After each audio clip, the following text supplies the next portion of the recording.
I have always had a fight with umbrellas. I hate them.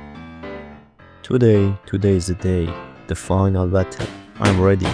It has started well. I was winning. But it didn't go as planned. It got messy. Really messy.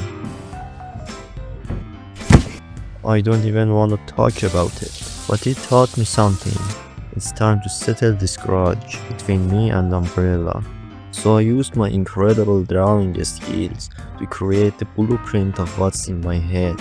But before building it, let me tell you how this fight started. I was a kid, just enjoying the rain.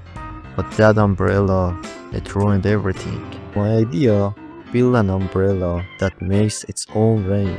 First, we need a silicone tube. And this one, oh yeah, it's thick.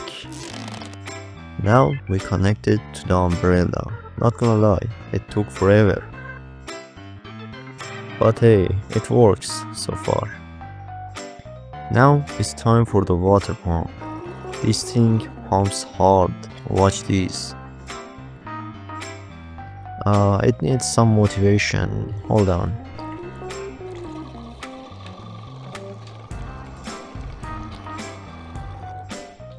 There it is. Strong, perfect. Now I had to make 1,000 holes in this tube. And guess what? It didn't even work in the end. It broke after the first try. Why? I didn't calculate how much weight the umbrella could handle. And when the water hit, boom, the holder snapped. I'm not gonna buy a new umbrella, but next time, even better, with the exact calculation.